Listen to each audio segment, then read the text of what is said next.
Assalamualaikum Ibu, selamat pagi. Bagaimana kabarnya hari ini Ibu? Alhamdulillah. Begini Ibu, tujuan saya hari ini bertemu dengan Ibu adalah saya ada tugas pada pendidikan guru penggerak, yaitu untuk mewawancarai Ibu selaku pimpinan sekolah saya di sini. Bagaimana nanti Ibu dalam mengidentifikasi suatu kasus yang Ibu hadapi dan bagaimana nanti cara Ibu dalam mengambil keputusan. Jadi saya mohon waktunya sebentar Ibu ya, mungkin hanya beberapa menit saja dan saya harap Ibu bersedia untuk diwawancarai.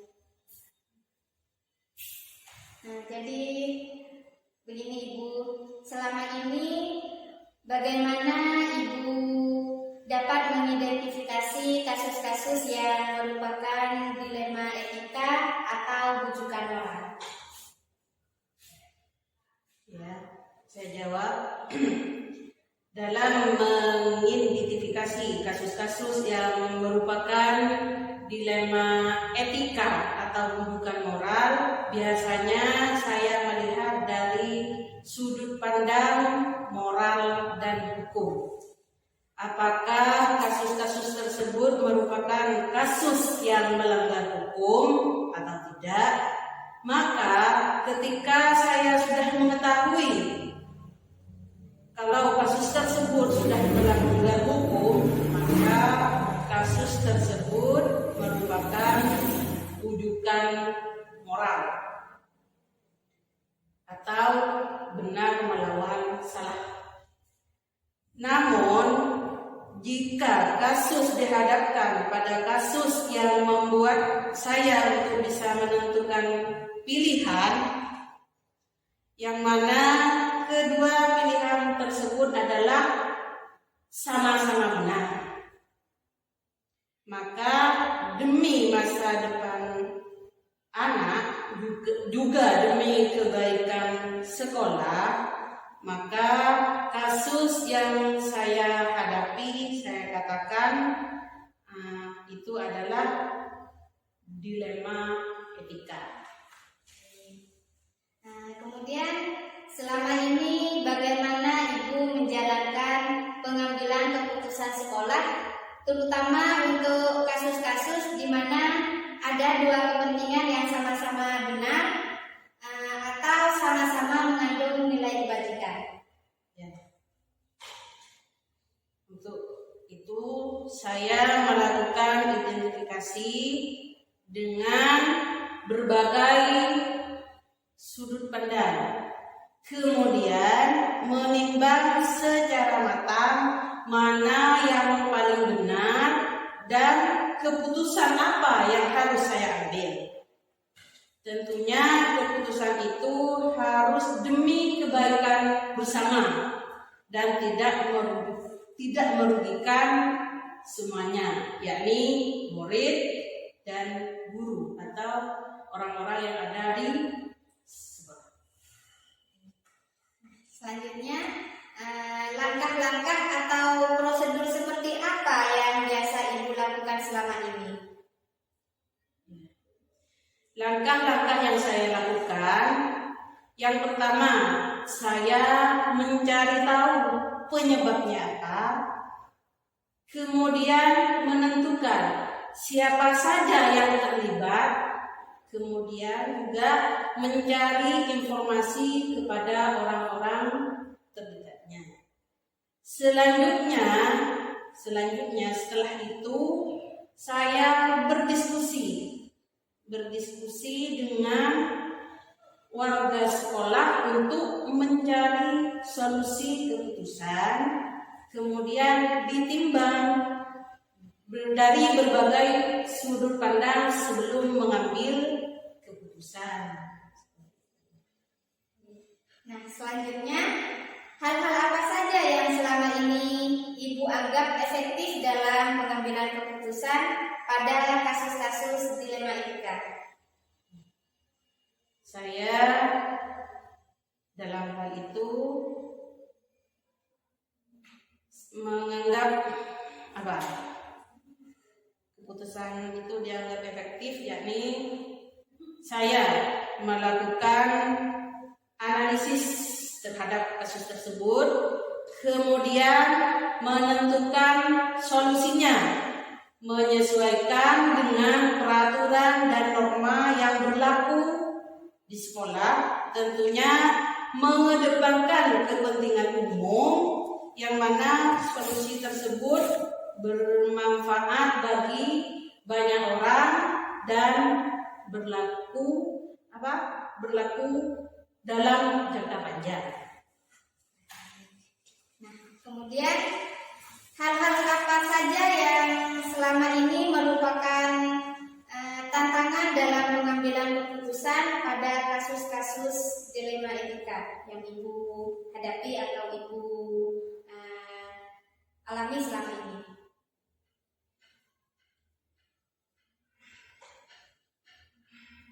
Tentunya dalam segala hal sudah pasti banyak tantangannya. Tantangan yang saya hadapi untuk mengambil keputusan pada kasus dilema etika, salah satunya adalah saya harus mengambil keputusan yang bertentangan dengan aturan sekolah dan keegoisan wali murid serta kedisiplinan guru pada aturan sekolah. Kemudian, apakah Ibu memiliki sebuah tata cara ataupun jadwal tertentu dalam menyelesaikan kasus dilema etika?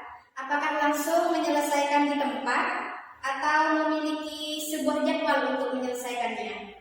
Bentuk atau prosedur seperti apa yang dijalankan?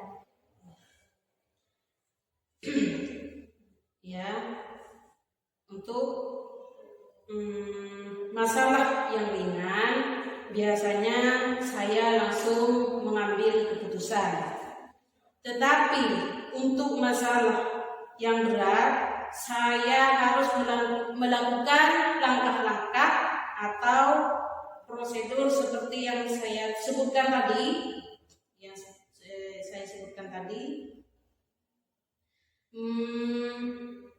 yaitu harus mencari tahu penyebab dari permasalahan tersebut, menentukan siapa saja yang terlibat, kemudian mencari informasi kepada orang-orang terdekatnya. Selanjutnya berdiskusi dengan warga sekolah, membuat beberapa solusi keputusan, dan terakhir menimbang lagi dari berbagai sudut pandang sebelum mengambil atau membuat keputusan. Nah, adakah seseorang atau faktor-faktor apa yang selama ini mempermudah atau membantu Ibu dalam mengambil keputusan dalam kasus-kasus dilema etika yang dihadapi? Dalam mengambil keputusan dalam segala hal dalam aturan sekolah, terutama dalam hal ini, saya biasanya melakukan musyawarah dengan guru-guru ataupun kalau hal sangat penting kami melibatkan wali murid.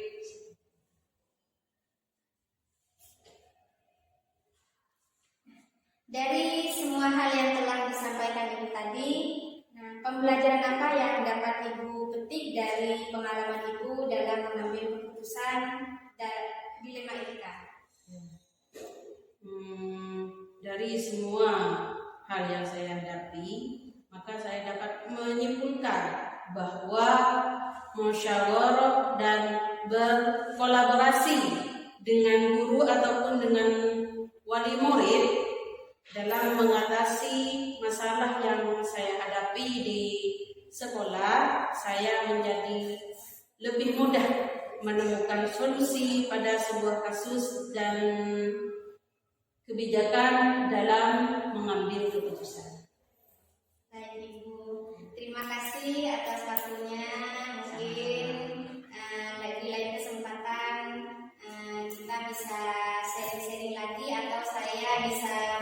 bertanya lagi kepada ibu tentang hal-hal apa yang terjadi di sekolah atau yang menjadi tantangan dalam pengembangan sekolah. Terima kasih waktunya ibu. Sama-sama. Assalamualaikum warahmatullahi wabarakatuh. Waalaikumsalam.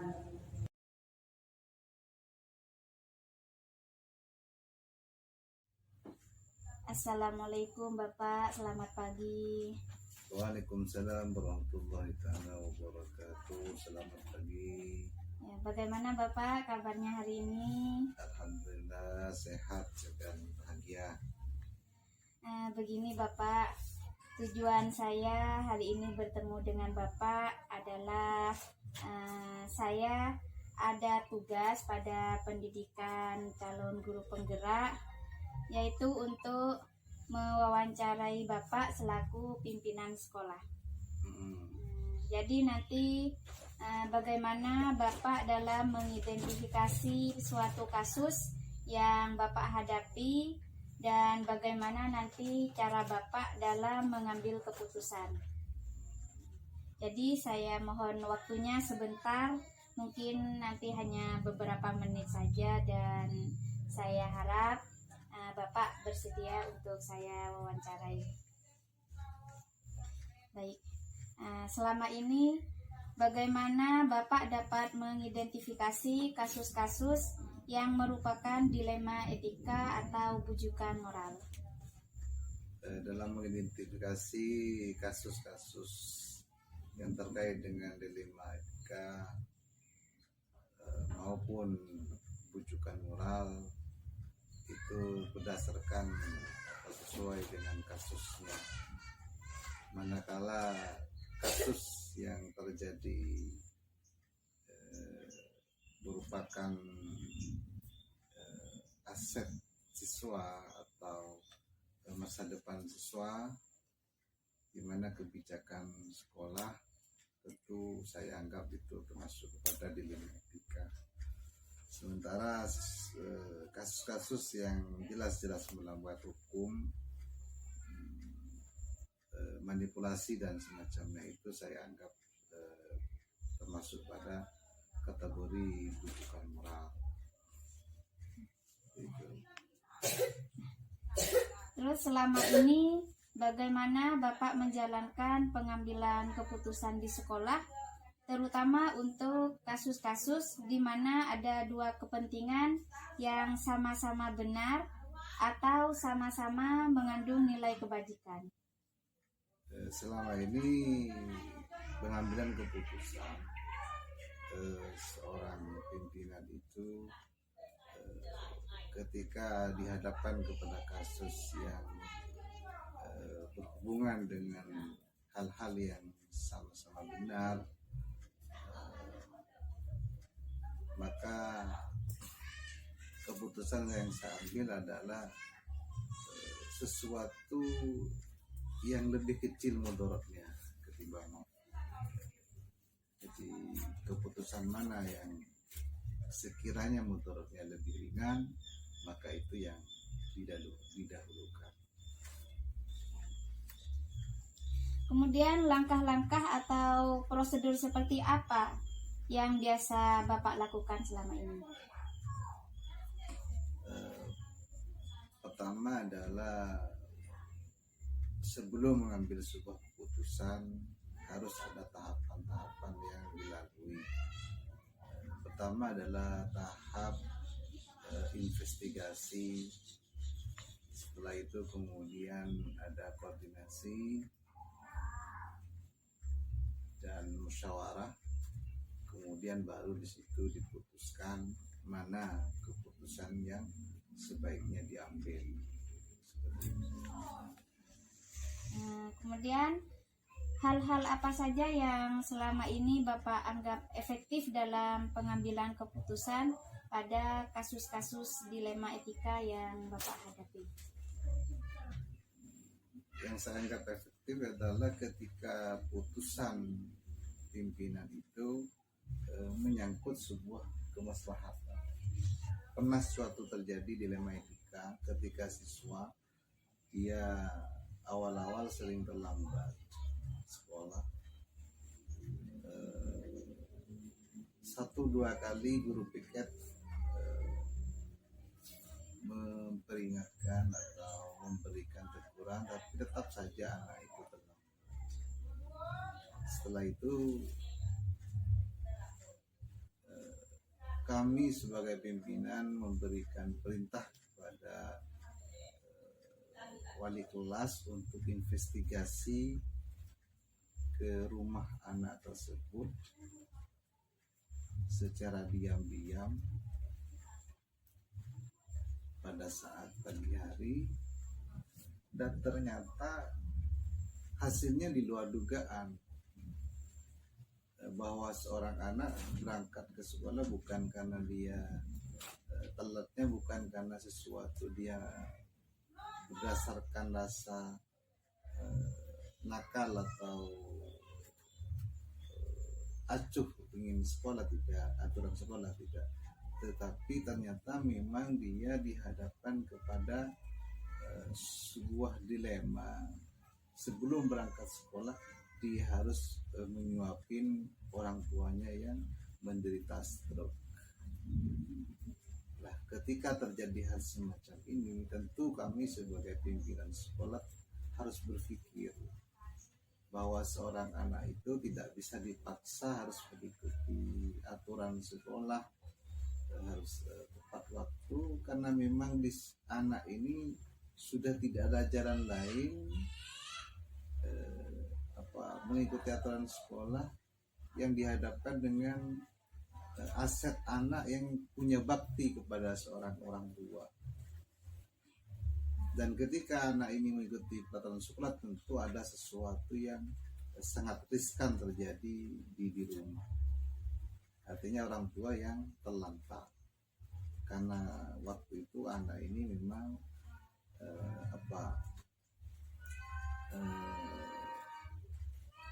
dalam keadaan terdesak, dia harus menyuapi orang tuanya baru dia bisa berangkat sekolah.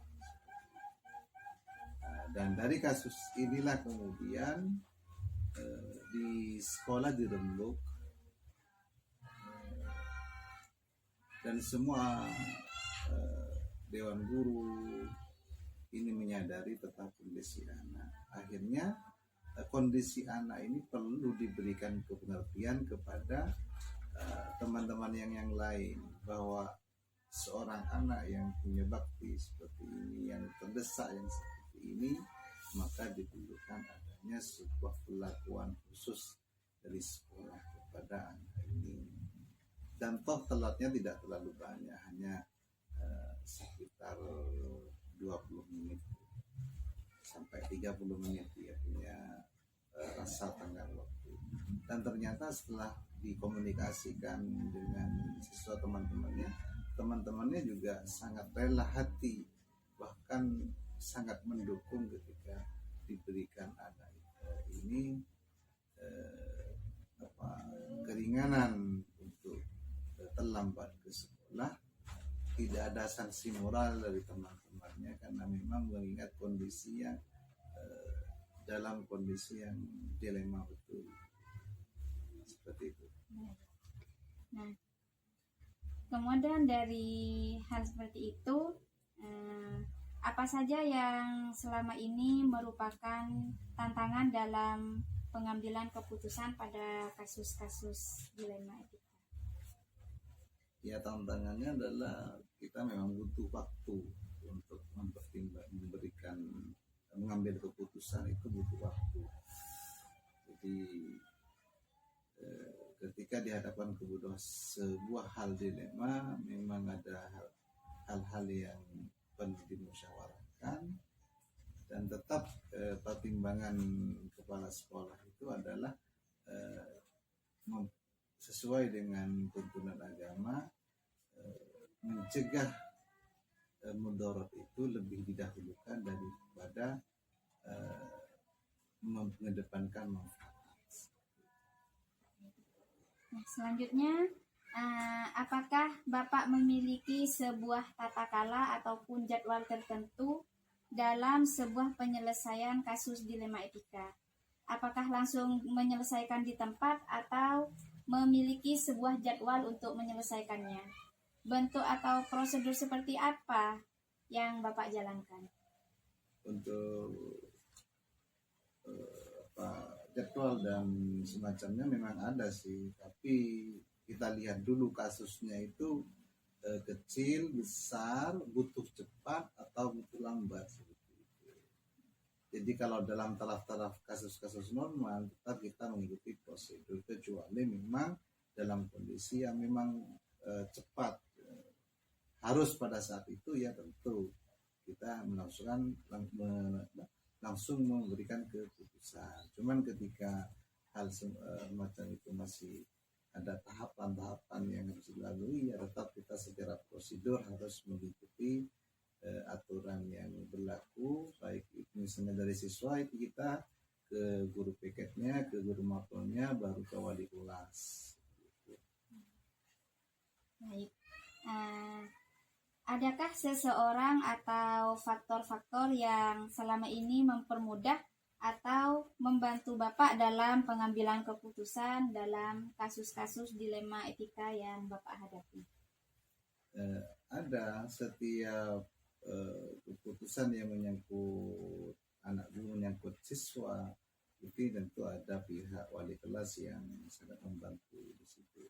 Karena dia sebagai orang tua asuh di kelas, tentu dia harus lebih banyak tahu tentang kondisi anak didiknya. Kemudian guru piket yang setiap hari berinteraksi dengan siswa, kemudian guru BK-nya juga itu sangat membantu kepada kami selaku pimpinan untuk memberikan pengambilan keputusan-keputusan seperti itu. Dari semua hal yang telah Bapak sampaikan tadi, pembelajaran apa yang dapat Bapak petik dari pengambilan keputusan tentang dilema etika? Ya, banyak sih pelajaran yang bisa diambil dari setiap keputusan-keputusan itu. Salah satunya adalah bagaimana pengambilan keputusan itu, dampak dari pengambilan keputusan itu kepada anak. Apakah semakin baik atau tidak. Dan selama ini alhamdulillah dari berbagai macam keputusan-keputusan yang diambil sekolah menyangkut dilema etika itu